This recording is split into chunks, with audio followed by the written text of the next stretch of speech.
Hello everyone, welcome in Parth English classes. और आज जो हम लोग डिस्कस करने जा रहे हैं 10th क्लास के सिलेबस से first chapter from history, the rise of nationalism in Europe का थर्ड पार्ट है the making of Germany and Italy, यानी कि जर्मनी और इटली का निर्माण, unification of Germany. After 1848, nationalist sentiment often were prompted by conservative for capturing state power and political domination over Europe। यानी कि पूरे यूरोप में राजनीतिक सत्ता को बढ़ाने के लिए, राज्यों की शक्तियों को बढ़ाने के लिए ये जो रूढ़िवादी थे, इन्होंने हमेशा ही जो राष्ट्रवादी हैं उनकी भावनाओं का इस्तेमाल किया है। नेशनलवादी मतलब लोगों की भावनाओं का इस्तेमाल किया है। In Germany, nationalist feelings were widespread among middle classes who in 1848 tried to unite the different reign of the German Confederation into a nation-state government by the elected parliament। तो जो मिडिल क्लास यानी मध्यम वर्ग में Germany में राष्ट्रवाद की भावनाएं व्याप्त थी और उन्होंने 1848 में इन मध्यवर्गीय लोगों ने, जिनमें राष्ट्रवादी भावनाएं व्याप्त थी, इन्होंने क्या किया कि जर्मन के महासंघ में छोटे छोटे इलाकों को जोड़ करके एक संसद के अधीन, मतलब संसद से इलेक्टेड एक शासन जो है स्थापित करने की कोशिश करी। मतलब एक निर्माण, ऐसे राष्ट्र का निर्माण, राज्य निर्माण को जो संसद से निर्वाचित हो। ठीक है, एक ऐसी गवर्नमेंट जो संसद द्वारा निर्वाचित हो। प्रेसा took on the leadership of movement for national unification. प्रेसा राज्य है, उसने जो है इसमें बढ़ चढ़ करके हिस्सा लिया इस एकीकरण में। और प्रेसा के जो चीफ मिनिस्टर, जो चीफ मतलब मुख्यमंत्री थे, Otto von Bismarck was the architect of this process with the help of Prussian army and bureaucracy. तो इन्होंने भी, इनको जनक कहा जाता है। ऑटोमन बिस्मार्क को जो है, इसका जो है जनक कहा जाता है एकीकरण का। और इन्होंने क्या किया, इस प्रक्रिया को करने के लिए सेना की और नौकरशाही की मदद ली। ठीक है ना, क्लियर है ना। मतलब प्रेसा ने पूरा इसमें जो है अपनी भूमिका निभाई। और जो मिडिल क्लास के लोग थे जर्मनी के, उन पर जो है बहुत ज्यादा राष्ट्रवाद हावी था। तो वो विभिन्न इलाकों को जोड़कर एक निर्वाचित संसद द्वारा शासित राष्ट्र राज्य बनाने का प्रयास कर रहे थे। Okay, different stage in the unification of Germany. तो different stage of unification of Germany में क्या है? The different stages that led to the final unification of Germany are recounted as under in all stage. Otto von Bismarck, the Prussian chancellor, played an important role। यानी कि जो Italy का एकीकरण था, उसमें जो ऑटो, ये प्रेसा के जो है प्रशियन जो है चांसलर थे, ऑटो वॉन बिस्मार्क, इनकी एक महत्वपूर्ण भूमिका रही, ये कहना चाह रहे हैं। तो फर्स्ट स्टेज, कई स्टेज में जो है ये एकीकरण जो है कंप्लीट हुआ। तो फर्स्ट स्टेज की बात करते हैं पहले।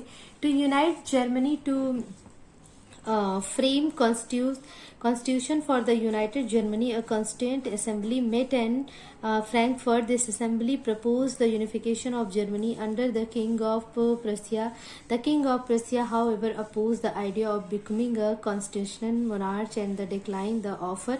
यानी कहने का मतलब कि जर्मनी को एकीकृत करने के लिए और एक कॉन्स्टिट्यूशन फ्रेम के तहत जो है, मतलब एक जर्मनी का निर्माण करने के लिए एक असेंबली ने प्रपोज किया the unification of Germany under the king of Prussia. प्रेसा के राजा के मतलब समक्ष ये बात रखी गई। द किंग ऑफ प्रेसा हाउएवर अपोज द आइडिया, लेकिन उन्होंने क्या किया, इसका अपोज किया। एंड वो बिल्कुल नहीं चाहते थे कि कोई भी ऐसा कॉन्स्टिट्यूशनल मोनार्क बने। एंड डिक्लाइन द ऑफर, उन्होंने इस ऑफर को ठुकरा दिया। Repression soon followed and thousands of German revolutionaries fell to live in exile।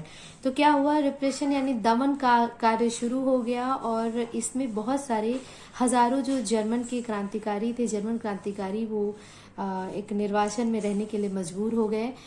दस ended the first phase of the unification of Germany. तो इस तरीके से जो पहला फर्स्ट फेज था यूनिफिकेशन, एकीकरण का, वो समाप्त हुआ। नाउ अब क्या था, Germany was to be unified by the policy of blood and iron as was pursued by Bismarck, the Prussian chancellor Bismarck। तो अब क्या था, जो जर्मनी के एकीकरण का जो मतलब प्रोसेस, एक प्रक्रिया शुरू हुई थी, अब वो किसके थ्रू पूरी हुई थी? Germany was to be unified, Germany unified हुआ, but the policy of blood and law and रक्त की नीति से जो है ये पूरी हुई। वॉज परस्यूड बाई जो पर्सियन जो है चांसलर थे बिस्मार्क, उनके द्वारा ये मतलब, क्योंकि जो बिस्मार्क थे उन्होंने लॉ और रक्त की नीति अपनाई इसको एकीकरण को करने के लिए। Try to achieve him by dent of his military power and astute diplomacy, मतलब राजनीति कूटनीति करके और मिलिट्री सेना के हेल्प से इन्होंने एकीकरण को करने की कोशिश की और किया इसको। सेकेंड स्टेज में क्या था? Second stage war against Denmark. तो जो सेकेंड स्टेज था उसमें क्या किया, जो इन्होंने वार, एक युद्ध था, युद्ध छेड़ा डेनमार्क के against. Bismarck, 1864, Bismarck picked up a quarrel with the Denmark over the question the control two disease the Schleswig and Holstein. In 1864 AD, he fought the war against Denmark and took control of Schleswig. तो ये देखिए क्या है, उन्होंने 1864 में मतलब Bismarck ने क्या किया, एक वार शुरू किया, युद्ध शुरू किया अगेंस्ट डेनमार्क के। और डेनमार्क के बीच में दो प्रदेश थे जो कि एक सेल्सविग थे एंड होल्स्टेन था। तो इन्होंने क्या किया, डेनमार्क को जो है जब अटैक किया तो उसको जो है पराजित करके जो सेल्सविग था उसको अपने कंट्रोल में कर लिया। द थर्ड स्टेज में क्या बताना चाह रहे हैं, वॉर अगेंस्ट ऑस्ट्रिया। अब थर्ड स्टेज में जो इनका युद्ध था वो किसके अगेंस्ट था, वो ऑस्ट्रिया के अगेंस्ट था। थर्ड में जो इनका युद्ध था वो क्या था, ऑस्ट्रिया के अगेंस्ट था। ये आपको दिख रहा होगा मुझे लगता है थोड़ा सा। Bismarck wanted to complete the unification of German by asking Austria from Germany, यानी कि जो बिस्मार्क थे वो यूनिफिकेशन जर्मनी का एकीकरण करना चाहते थे बट ऑस्ट्रिया को जर्मनी से बाहर करके। In 1866 AD, Prussia defeated Austria and annexed the territories of Hanover, Holstein, Lumsburg, Frankfurt, etc. तो क्या हुआ फिर, प्रेसा ने जो है 1866 में जो है ऑस्ट्रिया को हरा दिया और उसने बाकी जो टेरिटरीज, जो क्षेत्र थे, इन सबको क्या किया, हैनोवर, हॉलस्टेन, लम्सबर्ग, फ्रैंकफर्ट एक्सेट्रा, दे वाई डिजॉल्विंग। तो इनको ये क्या, इनको इसने क्या किया, डिजॉल्विंग मतलब मिला लेना, इन सबको उसने इन सबको एक करके एक करने के बाद तो सारी टेरिटरीज को, हैनोवर, लम्सबर्ग और जो भी हॉलस्टॉन, इन सबको एक बार फिर सब के लिए जो है जर्मन कॉन्फेडरेशन के लिए एक में डिसॉल्व कर लिया गया, मिला दिया गया। It pave the way for subsequent unification of Germany. तो इसने एक रास्ता, मतलब एक पत्थर की तरह पक्का कर दिया रास्ता यूनिफिकेशन ऑफ जर्मनी, जर्मनी के एकीकरण का रास्ता इसने पक्का कर दिया। The fourth stage war against France, 1870-1871। In 1870 AD, Prussia defeated France in another war and occupied Alsace and Lorraine. The impact of Prussia's impressive victories was so great other German states also joined the German Confederation, which recognized the Persian king as its hereditary head. तो क्या हुआ कि जो प्रेसा है उसने France को defeat किया 1870 में, जिससे कि जो एथलेस और लॉरेन ये इनको ऑक्यूपाइड, इनको मतलब इन पे कब्जा कर लिया गया। तो इसका इम्पैक्ट जो हुआ वो ये हुआ, इतना इम्प्रेसिव था इस जीत का, इस विक्ट्री का इम्पैक्ट होता है प्रभाव इतना ज़्यादा था कि जो अदर जर्मन स्टेट्स है वो खुद ही ज्वाइन हो गए आके जर्मन कॉन्फेडरेशन में, जो महासंघ बन रहा था उसमें खुद ही ज्वाइन हो गए। और विच रिकॉग्नाइज, और जो वो सारी मतलब स्टेट आकर के उसमें ज्वाइन हो गए जो कि पर्शियन किंग को के द्वारा स्वीकृत थे या उनके थे, जो उन्हें एक पैतृक मतलब एक हेरिडिटी के थ्रू मिले हुए थे, जो उनकी हेरिडिटी विरासत में मिले हुए थे, तो वो खुद ही आकर के उसमें ज्वाइन हो गए। नेक्स्ट है यूनिफिकेशन ऑफ इटली। तो unification Italy, during the middle of 19th century, Italy was divided into 7 states, out of which only one state Sardinia Piedmont was ruled by Italian princely house. तो जब 19वीं शताब्दी के मध्य में जो Italy था वो 7 राज्यों में विभाजित हो गया था, और सिर्फ उसमें एक ये सार्डिनिया पिडमॉन्ट ऐसा स्टेट था जो कि जहाँ पे एक इटालियन जो है प्रिंसली जो है राज्य कर रहे थे। Contribution of famous personalities in unification of Italy were. सबसे पहले जुत्पे मेज़नी की बात करेंगे। During the 18th Giuseppe Mazzini had sought to put together a coherent program for a unitary Italian republic। तो जो ये मेज़नी थे ये एक बहुत बड़े क्रांतिकारी इनको कह सकते थे। इन्होंने एक बहुत सुविचारित प्रोग्राम बनाया था रिपब्लिक के लिए, क्योंकि ये चाहते थे, ये बिल्कुल मोनार्की के अगेंस्ट थे। मतलब इन्होंने इटली के एकीकरण में बहुत इंपॉर्टेंट रोल प्ले किया इन लोगों ने। उसमें जो जिप्सी मेज़नी के बारे में हम लोग बात कर रहे हैं, तो इन्होंने ही फॉर्म टू अंडरग्राउंड सोसाइटीज। इन्होंने जो है बहुत सारी संस्थाओं को संगठन को बनाया। फर्स्ट यंग इटली, पहला जो था इन्होंने यंग इटली बनाया, और दूसरा बर्न में इन्होंने यंग यूरोप को बनाया था। Metternich describe him as the most dangerous enemy of our social order. तो जो मैटरनिक था वो क्या कह रहा था, उसने इनके बारे में कहा था कि ये सबसे बड़े शत्रु हैं जो हमारे, जिससे मतलब, क्योंकि वो लोग क्या चाहते थे, वो लोग मैटरनिक क्या चाहता था, चांसलर, वो ऑटोक्रेसी लाना चाहता था, और ये ऑटोक्रेसी के अपोजर थे, तो ये सबसे बड़े एनिमी हुए। फिर है count camel they काबूर, the unification of, ये सेकंड है। ऐसे ये लोग एक चिंतक जिसे कह सकते हैं, दार्शनिक कह सकते हैं, ये लोग वो थे जो एक सोशल रिफॉर्मर होते हैं, वो लोग थे ये। The unification of Italy own much the diplomacy of the chief minister Cavour. मतलब यूनिफिकेशन, इटली के एकीकरण में इन्होंने बहुत महत्वपूर्ण एक अपनी राजनीति, अपनी डिप्लोमेसी से, अपनी कूटनीतिज्ञ से एक बहुत बड़ा रोल प्ले किया, बहुत इंपॉर्टेंट रोल प्ले किया। Who became the prime minister of Piedmont from 1852 to 1860। ये प्राइम मिनिस्टर बने पिडमॉन्ट के 1852 से 1860 तक। Through actful diplomatic alliance with France engineered by Cavour, Sardinia Piedmont succeeded in defeating the Austrian forces in 1859। तो क्या हुआ कि देखिए इन्होंने बड़े डिप्लोमेटिक तरीके से, बड़ी कूटनीतिक तरीके से संधियां करी, और संधियां करने के बाद फिर मतलब उसी का प्रसार किया, और संगठन को वो प्रवोक करते रहे, उसको अवेयर करते रहे। Sardinia Piedmont succeed in defeating, और ये बिल्कुल इनको सक्सेस मिले डिफीट करने को ऑस्ट्रिया की फोर्सेस को इन 1859। फिर है जिसपे गैरीबाल्डी, ये थर्ड है जो सोशल रिफॉर्मर हैं, जिन्होंने इटली के एकीकरण में बहुत इंपॉर्टेंट रोल प्ले किया था। He was a central figure of unification of Italy. In 1833 he met Mazzini and joined the Young Italy movement। बहुत इंपॉर्टेंट रोल इन्होंने भी प्ले किया, और 1833 में ये मैज़नी से मिले, और उनका जो यंग इटली मूवमेंट आंदोलन था युवाओं का, उसको उन्होंने ज्वाइन किया। He participated a republican uprising in Piedmont in 1834। 1834 में इन्होंने जो रिपब्लिक के लिए हो रहे थे आंदोलन, उसमें पार्टिसिपेट किया। 1854 he supported Victor Emmanuel it for his effort unify Italian state. अच्छा, इन्होंने 1854 में विक्टर इमानुएल को भी सपोर्ट किया, जो एफर्ट क्या कर रहे थे, किस चीज का एफर्ट कर रहे थे, जो यूनिफाई कर रहे थे, यानी कि मिला रहे थे राज्यों को इटली में, मतलब एकीकरण कर रहे थे। In 1860 he led the famous expedition the 1000 of south Italy with red shirt army. Red shirt army, इन्होंने लाल कुर्ती, एक संगठन था जिसका इन्होंने संगठन बनाया था। उस संगठन का नाम था लाल रेड कुर्ती, जो कि बहुत बड़ा संगठन था, और उसमें बहुत सारे लोग जो है इन्वॉल्व थे। In 1867 he led the army to Rome to fight the Papal State where French garrison was stationed। In 1870 France withdrew its troops and Papal State were finally joined to Italy।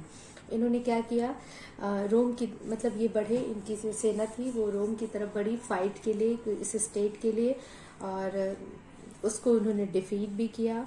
French withdraw his troop, मतलब army, जो 1870 में France ने अपनी army को जो है हटा दिया और ये जो पेपल स्टेट वर फाइनली ज्वाइन इटली, और जो स्टेट्स थे उन्होंने इटली को ज्वाइन कर लिया।